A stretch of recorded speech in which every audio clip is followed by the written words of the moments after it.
Assalamualaikum warahmatullahi wabarakatuh. Innalhamdulillah wassalli wasallimu ala rasulillah amma ba'du.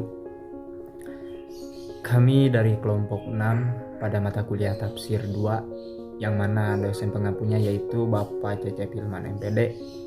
Dan alhamdulillah pada kesempatan ini kami akan membahas tentang materi tentang metode pendidikan Quran Surat An-Nahl ayat 125 sampai 128 dan Quran Surat Ibrahim ayat 24 sampai 27.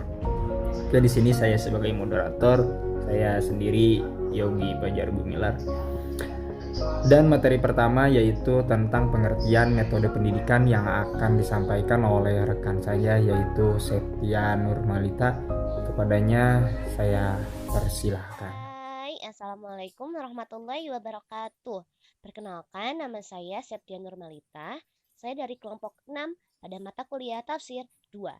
Hari ini saya akan menjelaskan tentang metode pendidikan. Apa itu metode pendidikan? Metode pendidikan ada dua kata, yakni metode dan pendidikan. Metode itu adalah cara yang ditempuh atau dilakukan secara sistematis dan teratur dalam sebuah pekerjaan agar dapat tercapai tujuan yang sudah ditentukannya. Sedangkan pendidikan adalah proses sadar yang dilakukan untuk mengubah. Mengubah apa? Mengubah siswa menjadi lebih baik akhlaknya, sikap, keterampilan, dan mengembangkan potensi dirinya. Pendidikan di Indonesia seperti yang kita ketahui itu tujuannya adalah untuk mencerdaskan kehidupan bangsa. Tujuan dari pendidikan di Indonesia ya, pendidikan.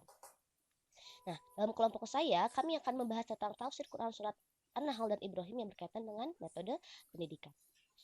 Nah, jadi apa itu metode pendidikan? Metode pendidikan itu adalah cara yang ditempuh dalam sebuah proses pendidikan agar dapat tercapai tujuannya.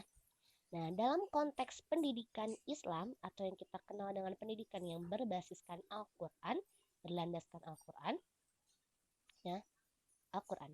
Tapi Al-Quran sendiri itu tidak menjelaskan secara eksplisit tentang apa itu metode pendidikan. Namun di dalamnya sudah terdapat metode yang dapat kita kembangkan. Pendidikan Islam berbasis Al-Quran atau yang lebih kenal dengan pendidikan Qurani yang based from Quran. Dalamnya ini metode pendidikan itu dikenal dengan istilah thariqatul tarbiyah atau thariqatul tahzib. Jadi sangat penting metode dalam sebuah proses pendidikan agar dapat berjalan dengan lancar, benar, tepat sasaran, dan dapat mencapai tujuannya. Yeay, terima kasih. Assalamualaikum. Oke, terima kasih kepada Teh Septi yang telah menyampaikan materinya dan mudah-mudahan bisa dipahami oleh kita semua. Amin ya Allah ya Rabbal Alamin. Untuk materi selanjutnya yaitu tentang tafsir Quran Surat An-Nahl ayat 125 sampai 128, yang mana materi ini akan disampaikan oleh saya sendiri.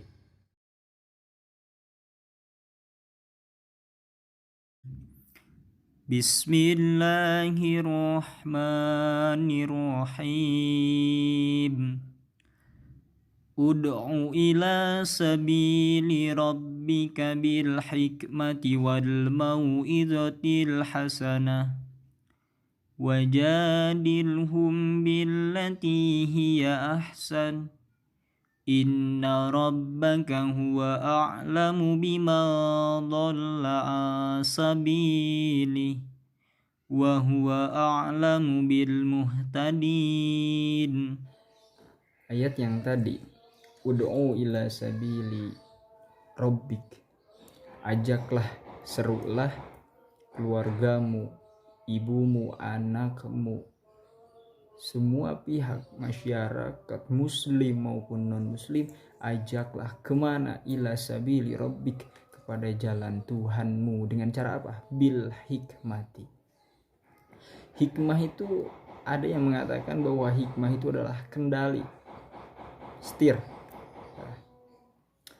Ada juga ulama yang mengatakan bahwa hikmah itu adalah pengetahuan juga pengamalan.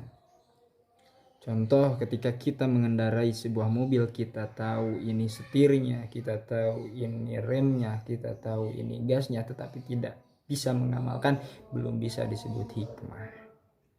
Lalu yang kedua, wal mau'izatil hasanah, dengan ucapan yang baik.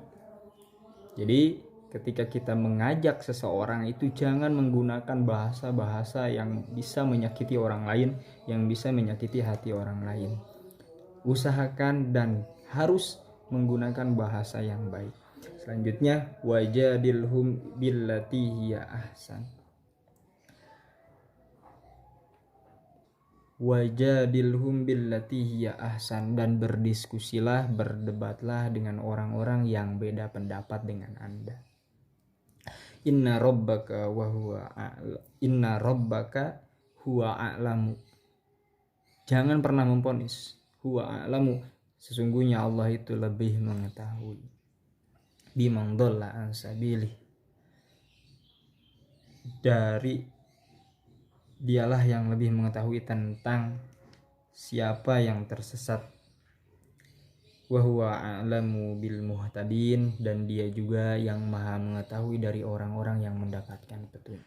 Wa in 'aqabtum fa'aqibu bimithli ma 'uqibtum bih wa la in sabartum lahuwa khairul lis-sabirin.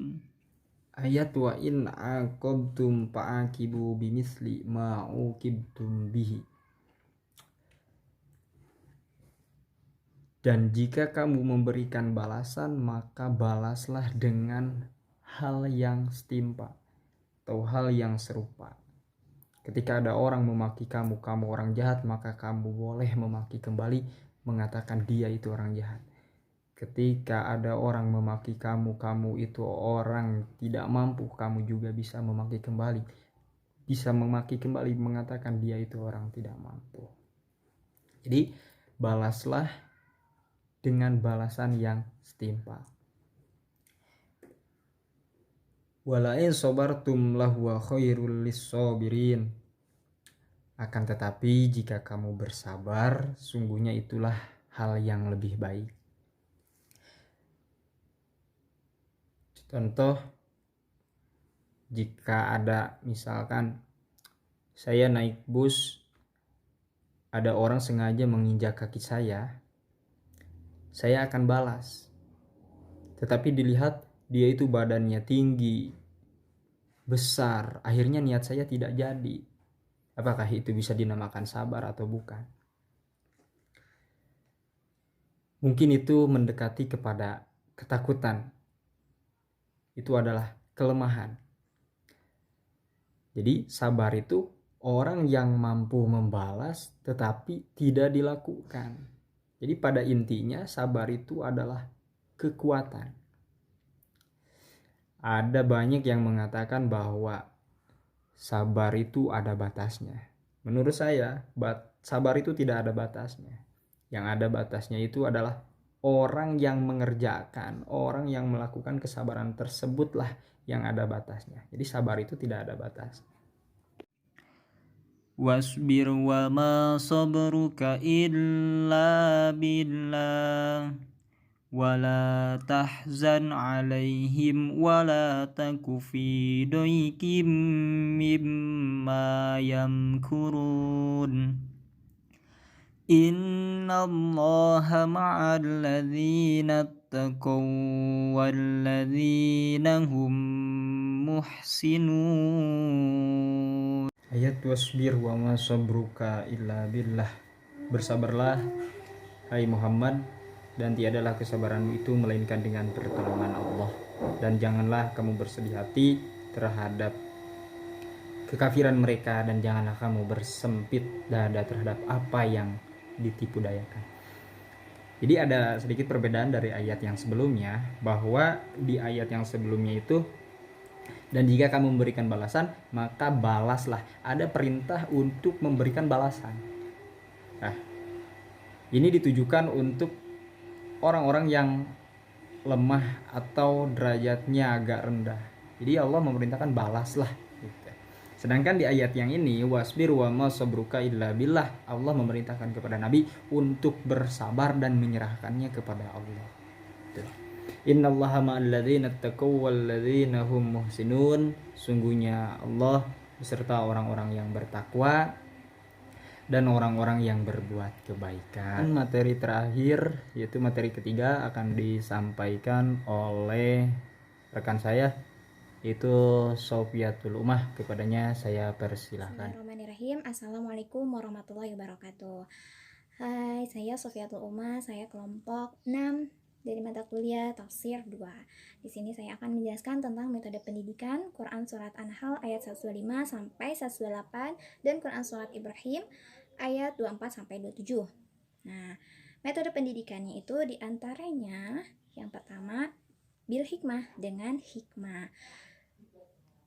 Terdapat dalam Quran Surat An-Nahl ayat 125, ud'u ila sabili rabbika bil hikmah. Nah, bil hikmah di sana bisa diartikan dengan bijaksana atau tegas. Pendidik harus menyampaikan materinya dengan bijaksana atau tegas sehingga peserta didik memahami apa yang telah disampaikannya. Metode yang kedua adalah wal mau'izatil hasanah, dengan tutur kata yang baik. Pendidik harus memberikan nasihat, siraman rohani kepada peserta didik sehingga peserta didik menerima apa yang telah kita sampaikan. Yang ketiga yaitu wajadilhum billati hiya ahsan. Ini masih termasuk Quran Surat An-Nahl ayat 125. Perdebatan dengan yang baik. Perdebatan yang baik ini yang memberikan manfaat, ya, tidak saling menjatuhkan.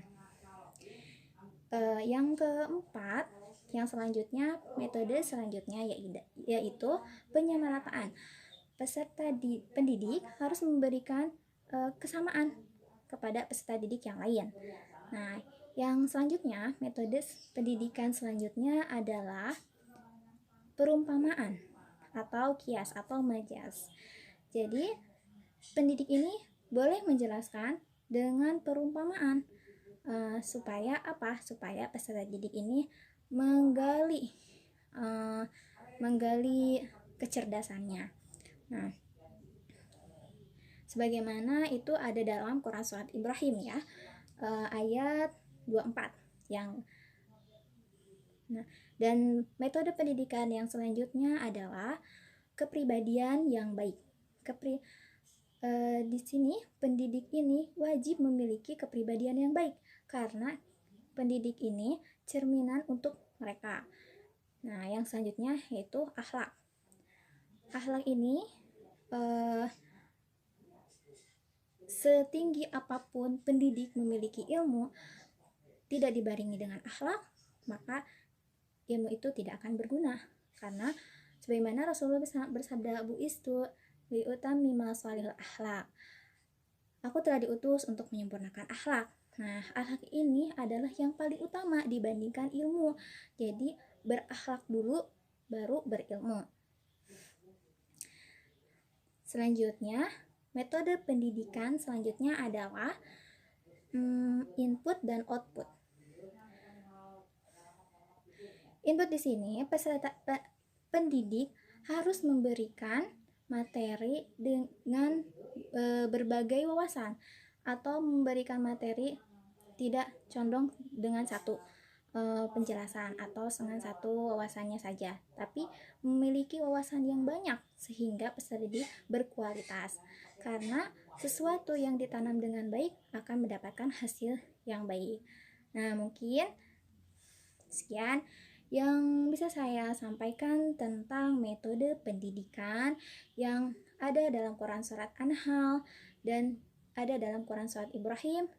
An-Nahl ada dalam ayat 125 sampai 128 dan Ibrahim ada dalam ayat 24 sampai 27. Assalamualaikum warahmatullahi wabarakatuh. Waalaikumsalam warahmatullahi wabarakatuh. Terima kasih kepada Teh Sofiatul Umah yang telah menyampaikan materinya. Mungkin itu penyampaian dari kelompok 6 materi tentang metode pendidikan Quran Surat An-Nahl ayat 125 sampai 128 dan Quran Surat Ibrahim ayat 24 sampai 27. Adapun yang ingin kalian tanyakan silahkan kalian kirim di komentar nanti Mungkin hanya itu, sekian dan terima kasih. Wabillahi taufiq wal hidayah. Wassalamualaikum warahmatullahi wabarakatuh.